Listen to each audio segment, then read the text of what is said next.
ఇంకా కాలేదండి వంట, మేమే చేస్తున్నాను కదా. మీకు ఇంటి పనికి రిసర్వ్ చేస్తే ఆ పొలం చేస్తారు సార్. అయ్యో మీ పొలం పనులు ఏముంది, చాలా సులభం. ఇంట్లో పని చేస్తే అర్థమవుతుంది ఎంత కష్టమో. సార్ నువ్వు పొలం పని చెప్పు, ఇంటి పని చేస్తా. చేయండి చూద్దాం.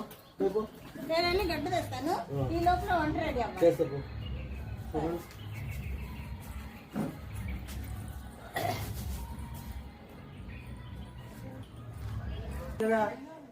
చిటికెలతో చేస్తుంది, చిటికెలు ఎట్లా చేస్తుంది అర్థం కాదు. చిటికెలు పెట్టింది ఏమో చూస్తాను.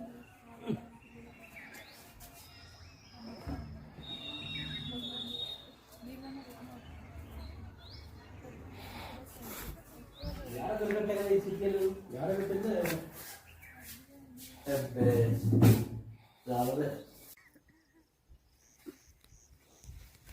ఏముంది, గడ్డి కోయటం ఎంత ఈజీ అసలు. ఇంత గడ్డి కోసుకొని రావాలి, ఇంటికి రావాలి. దీనికి పెద్ద పని, పెద్ద బిల్డప్ ఇస్తున్నారు మా ఆయన. ఏముంది ఎంత కష్టం, చాలా ఈజీ కదా. ఇంట్లో వంట పనులు అయితే కష్టం, ఇదేం కష్టం. ఈరోజు చూపిస్తా నా తడాక ఏంటో. ఏముంది, అప్పుడే చూడు ఎంత గడ్డి కోసేసాను. ఇక మూట కట్టుకోవాలి, వెళ్ళాలి అంతే. అవును, మూట కట్టుకోవడానికి తాడెక్కడ ఉందబ్బా? అయ్యో, గడ్డి మోపు కట్టుకోవడానికి తాడే కనిపించట్లేదే. ఎక్కడ పెట్టారో ఏవో ఈ చాయదొస్తా మనిషి. తాలేదు, ఇంకేం చేస్తాం. గడ్డి తీసుకెళ్ళడం లేదు, ఏం లేదు, ఇంటికి వెళ్ళిపోవడమే. 3 గంటల తర్వాత చిటికెలు లేకుండా బియ్యం జరగట్లేదు.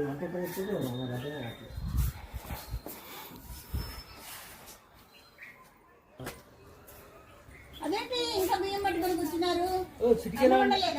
చిటికెలు దొరకలేదు, ఎక్కడ పెట్టినా చిటికెలు దొరకట్లేదు, బియ్యం చేరట్లేదు చిటికెలు లేకపోతే. మరి నువ్వు గడ్డి కోసుకొచ్చినావా? తెమ్మన్నా కదా. గడ్డి కోసాను, కానీ అది మోపు కట్టడానికి తాడు దొరకలేదు. తాడు ఉండదు వేరే, ఆ గట్టిని మెలేసి తాళ్ళ కట్టాలి.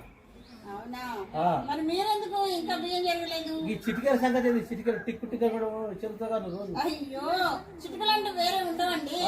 మన వేళ్ళనే ఇలా ఇలా ఇలా కొడుతూ చెరగాలన్నమాట.